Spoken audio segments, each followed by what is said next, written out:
Akhirnya saya merasa malam ini tersaingi. Saya kira cuma saya yang ganteng, ternyata ada Pak RT bersama kita. Alhamdulillah. Pimpinan perusahaan, asisten para staf dan mandor yang kita hormati,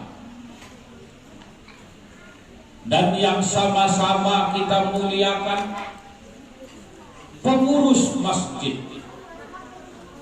para ustadz dan ustazah, guru-guru kita, alim ulama cerdik pandai,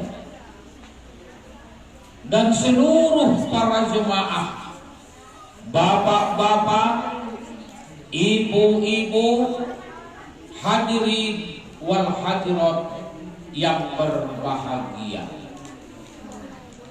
Bu, ibu, malam ini kita ngapain? Apa yang kita laksanakan?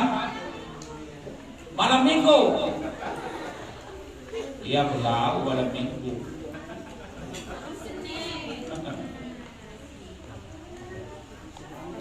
Kumpulnya kita di masjid ini dalam rangka memperingati lahirnya putra Abdullah buah hati Aminah, yakni baginda Nabi besar Muhammad sallallahu alaihi wasallam. Tanda kita cinta kepada beliau. Bersama-sama kita bersolawat kepada beliau.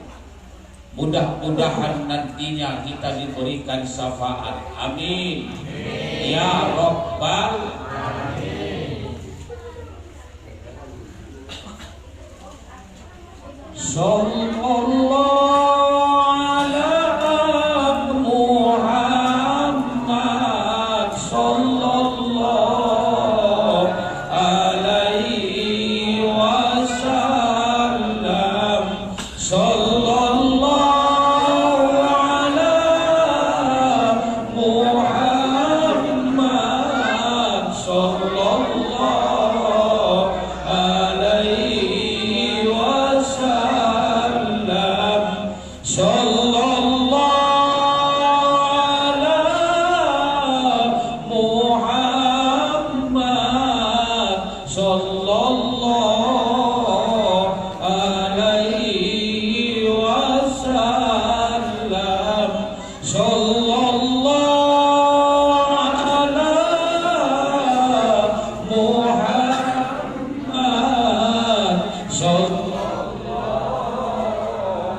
Bu, Ibu, sudah dapat kue apa belum? Belum, sabar. Nabi kita Muhammad sallallahu alaihi wasallam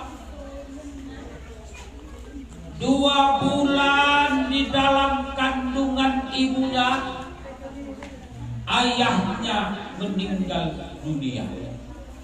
Jawab dengan jujur, Pak. Ayahnya Nabi Muhammad Imam S. Arifin atau Abdullah? Abdullah atau Imam S. Arifin? Loh, kok pada diam? Jangan-jangan ragu nih. Bu, ibunya Nabi Muhammad Inul Daratista atau Aminah? Aminah. 2 bulan Nabi kita Muhammad di dalam kandungan ibunya, terjadilah ujian berat kepada Aminah. Suaminya yang bernama Abdullah datang ke Madinah, kemudian menghembuskan nafas terakhir, meninggal dunia. Maka sejak itulah Bu Aminah sejak hamil 2 bulan, hamil 3 bulan, sampai ia melahirkan anaknya ke alam dunia, keadaannya seorang janda. Maka oleh karena itulah Aminah tiap bulan bertemu dengan para nabi-nabi yang terdahulu lewat mimpinya. Aminah dijaga oleh Allah, Aminah dihibur oleh Allah lewat mimpi, bertemu dengan para nabi-nabi yang terdahulu. Bahkan Bapak, di saat Aminah melahirkan putranya ke alam dunia, Aminah diberikan amanah lewat mimpi. Apa amanah yang disampaikan kepada Aminah? Buka dalam syair Al-Barzanji. Wa utiyat ummuhu fil manami faqila laha innaki qadati bi sayyidil alamin, bi sayyidil alamin wa khairil bariyah wa safrihi idza wada'tihi Muhammadan li'annahu satuhmadu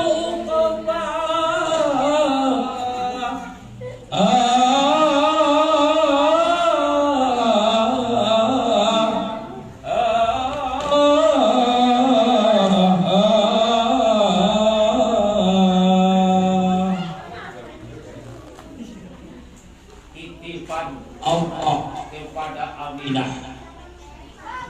Dalam syair Al-Barzanji dijelaskan, malaikat datang berkata kepada Aminah, Aminah, ini bayi yang ada di alam kandunganmu, dia memang manusia tapi bukan manusia biasa.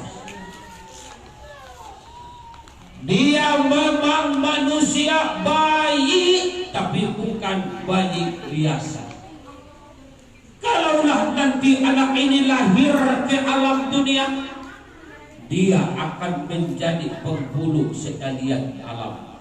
Habibullah, dia akan menjadi kekasihnya Allah. Untuk itu wahai Aminah, kalau nanti bayimu ini lahir, berikanlah dia ismul khair, nama yang baik. Apa yang kita ambil dari titipan ini, Pak? Ternyata memang benar, setiap kita muslim apabila lahir anak kita ke alam dunia, harus anak itu kita istimewakan, harus anak itu kita muliakan. Bagaimana cara memuliakannya, Ustadz Gonzales? Begitu anak Pak RT lahir ke alam dunia, tidak usah kita muliakan dia dengan harta. Jangan dulu muliakan dia dengan mobilmu berkilat, tapi paling utama dan yang paling pertama, muliakanlah anak itu ismul khair dengan memberikan nama-nama yang baik. Makanya Rasul berpesan kepada kita. Apa kata Rasul? Akrimu auladakum wahasinu asma'ahu. Kalau anakmu sudah lahir, muliakanlah dia, istimewakanlah dia dengan memberikan nama yang baik. Ya Ibu, dengarin pesan Ustadz Sahrul Khan, terutama ibu-ibu muda yang mau nambah. Bikin nama anak bang jangan sembarangan. Lah ini kadang-kadang kita bikin nama anak enteng, dianggap remeh tuh nama anak. Anaknya lahir bulan Januari, oleh bapaknya diberikan nama Juniati. Trot anak lahir bulan Maret, dibuat namanya Mak Lampir. Trot lahir lagi anaknya, lahirnya malam Jumat Kliwon, namanya diberikan Kliwon. Nama itu bukan sekedar panggilan dunia, tapi nama berdampak kepada akhirat. Apa kata baginda Nabi? Siapa namamu di dunia, nanti itu yang dipanggil di akhirat. Kalau baik namamu, maka baiklah nanti panggilan bagimu di akhirat. Dan bukan sekedar anak, kita juga orang tua demikian. Makanya kalau buat nama anak ibu, tanya sama orang yang tahu soal nama-nama yang baik. Kalau di PT SAS ini Pak Jul tahu nama-nama yang baik. Nama-nama yang baik dalam surah Al-Fatihah juga ada. Lahir anak laki-laki, bingung siapa namanya yang baik, buka surah Al-Fatihah. Al-Fatihah diawali dengan basmalah, Bismillahirrahmanirrahim. Lahir anak pertama, buat namanya Abdurrahman. Cerot, lahir lagi anak kedua, Abdurrahim. Cerot, lahir lagi anak ketiga, Abdul Malik. Ustadz, bagaimana kalau ini yang lahir perempuan? Wah, perempuan malah lebih gampang, Pak. Pingin punya perempuan, anaknya yang benar, anaknya yang bagus, sesuai dengan syariat Islami. Contoh, tiru nama-nama istri Rasul, nama-nama istri Nabi, nama-nama anak Rasul, nama-nama cucunya baginda Rasul. Anak lahir perempuan, buat namanya Siti Aisyah. Cakap apa tidak ibu? Cakap apa tidak?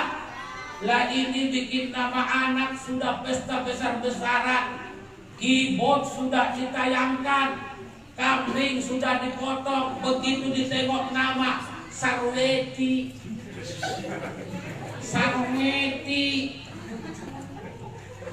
kambing udah dipotong, keyboard udah dipanggung, begitu anak ditengok namanya Margona. Tetangga udah pada datang, keluarga dari kampung udah pada datang, keyboard udah dipanggung, anak ditengok namanya Ripal. Ismul Khair, nama-nama yang baik. Inilah yang pertama. Malam ini kita maulid, yang kita ambil hikmahnya yang pertama adalah besok dan kedepannya. Kalau kita punya cucu ibu, kalau kita punya anak bayi bapak, jangan sembarangan kita buat nama Ismul Khair. Berikan ia nama-nama yang baik. Insya Allah. Hadirin wal hadirat yang berbahagia. Satu, ini ceramahnya tidak panjang lebar.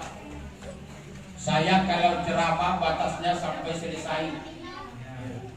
Suara sudah serak-serak basah, hampir sudah 2 minggu trip. Tadi pagi berangkat ke Tasikserai, di jalan kehujanan, ngerih ke dalam ibu. Bukan saja jalan yang berlobang, banyak lobang yang berjalan, susah saya mau lewat. Mobil Cepuruk, jam 7 panitia telepon masih di jalan, belum nongol Simpang Intan. Tapi saya tetap berdoa, ya Allah semoga aku selamat, karena sudah banyak jemaah yang menungguku. Mereka pasti akan berkata dalam hati, sekian lama aku menunggu untuk kedatanganmu. Bisa juga aku menyanyi ya Bang ya. Masya Allah. Bang, tahu nggak Imam S. Arifin? Siapa yang ngajari? Coba. Bu, Ibu, jangan ada yang pulang duluan ya. Aku mau cerita dulu sebelum lanjut ceramah. Mau dengar? Ini ceritanya sebelum corona. Pak, zaman dahulu ada orang kaya. Orang kaya ini rumahnya besar. Orang kaya ini ladangnya luas. Orang kaya ini duitnya banyak. Belasan tahun nikah belum punya anak. Akhirnya karena sudah capek berdukun, sudah bolak-balik ke rumah sakit, toh juga keturunan belum punya. Laki bini coba-coba berniat pasang hajat. Apa niatnya? Kata istrinya begini, Bang, kita kan mau nandi-nandi cari dukun, belum punya anak. Bahkan ke rumah sakit pun kita sudah bolak-balik, Bang. Toh juga kita belum punya anak. Jadi bagaimana kalau begini, Bang? Apa itu? Kita coba bernazar. Apa nazarnya nih? Kalau kita punya anak, kita akan menangkap tangan setan. Jalan juga kalau tak tahu. Gitu. Akhirnya bernazarlah ini laki bini. Kalau punya anak, menangkap tangan setan. Ibu tahu setan, Bu? Tahu setan? Jangan tengok aku Sahrulkan. Jauh beda setan sama Sahrulkan. Nah, 1 bulan bernazar, bininya positif. Tahu positif, Bu? Positif bukan koslet.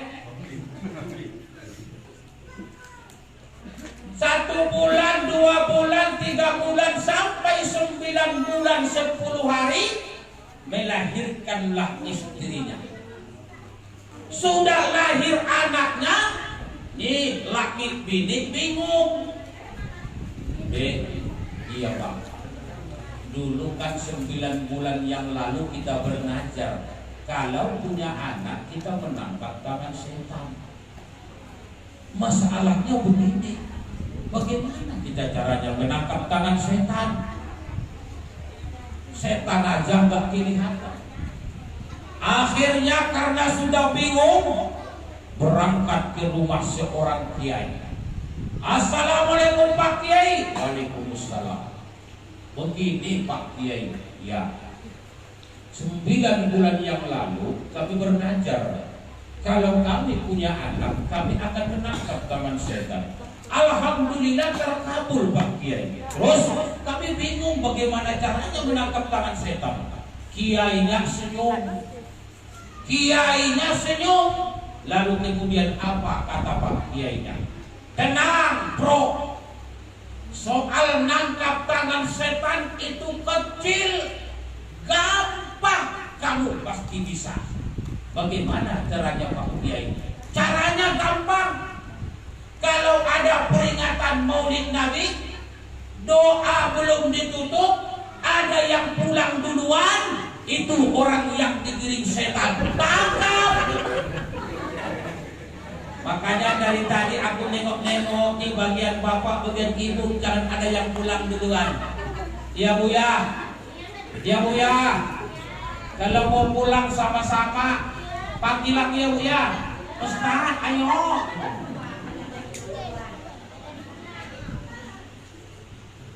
Oke.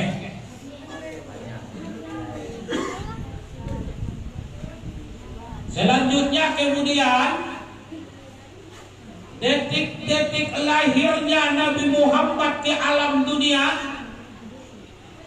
tak seorang pun manusia ada yang bersama dengan Aminah. Dan menurut sejarah yang terbentang, rumah Aminah itu jauh dari keramaian. Maka sejak ia menjadi janda, sejak ia hamil, sampai ia melahirkan, rumahnya itu jauh dari keramaian. Di malam Senin, Aminah bersedih. Aminah berkata dalam hatinya, ya Allah, sebentar lagi aku mau melahirkan anakku, tapi satu pun tidak ada orang yang menemaniku. Kalaulah nanti terjadi apa-apa, bagaimanalah nasib anakku ini ya Allah? Siapalah yang datang untuk membantuku ya Allah? Ternyata keluhan Aminah didengar oleh Allah.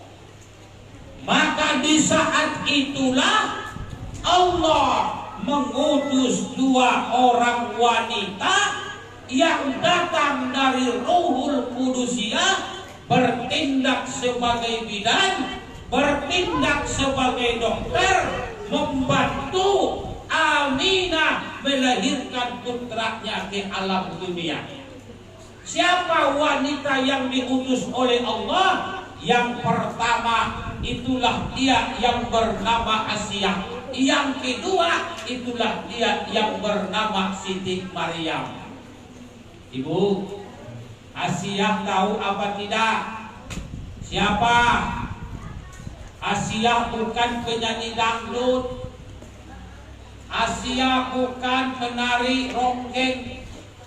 Asiyah adalah istri seorang raja yang zalim. Namanya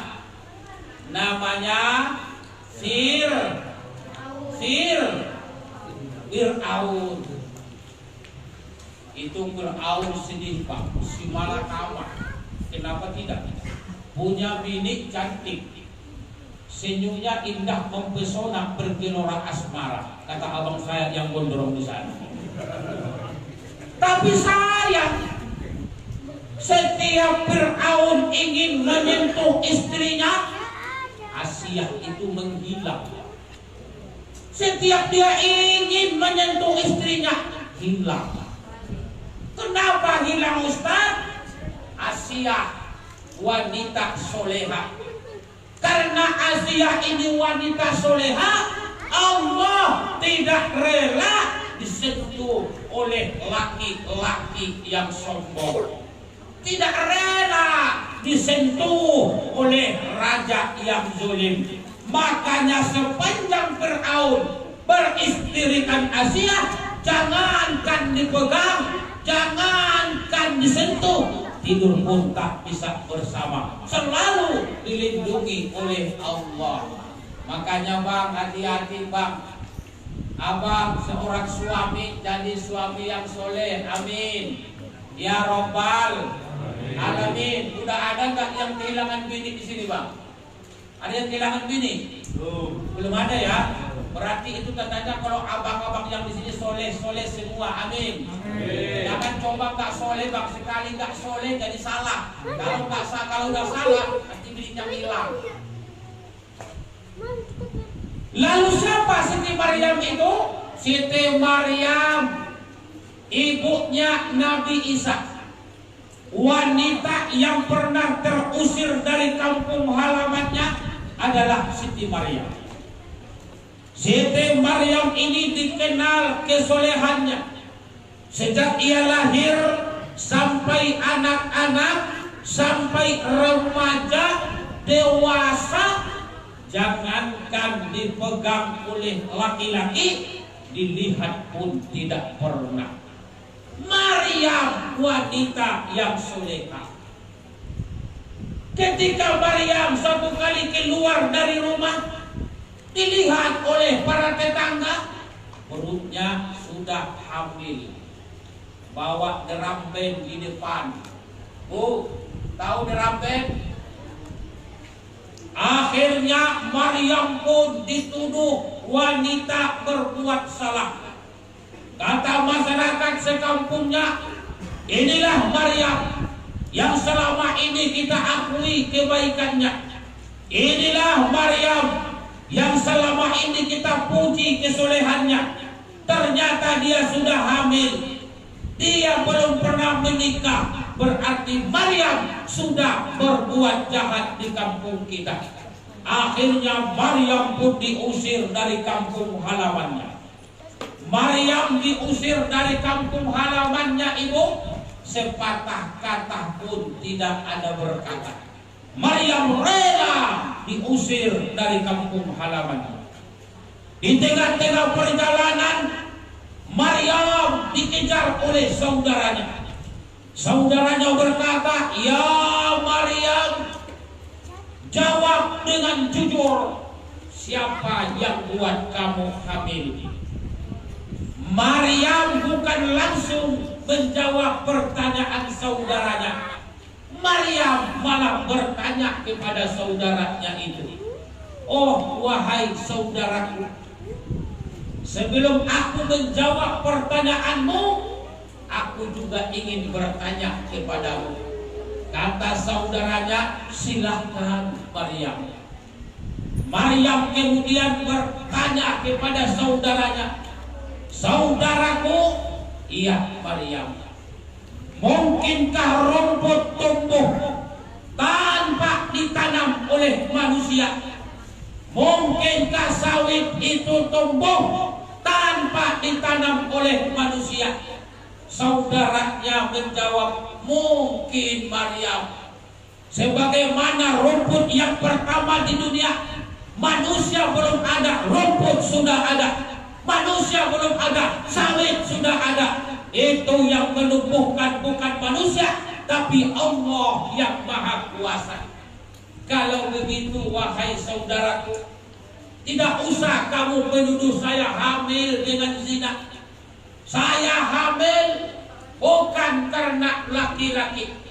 Saya hamil bukan karena menikah, tapi hamilnya saya wahdaniyah wa bi qudratillah. Ini kehendak Allah dan inilah kekuasaannya Allah. Ya Pak, makanya dalam hidup ini kalau kita kaji-kaji ya Pak ya, Allah kalau sudah punya kehendak, manusia tidak bisa berbuat apa-apa. Benar apa betul? Malam ini kita di mana ini? Di dunia. Kira-kira kita yang hadir di sini ini selamanya atau tidak? Selamanya enggak ini? Tidak. Pada suatu saat kita akan berangkat. Dunia tempat sementara. Dan orang beriman kampungnya bukan di dunia. Orang beriman kampungnya bukan di Muara Baso. Orang beriman kampungnya bukan di Pekanbaru. Tapi orang yang beriman kampungnya adalah akhirat. Maka kumpulnya kita semua di sini tujuan cuma satu, meraih ridhonya Allah. Dan mudah-mudahan di akhirat kita yang berkumpul di sini tercatat oleh para malaikat menjadi hamba-hamba Allah yang soleh. Amin ya Rabb.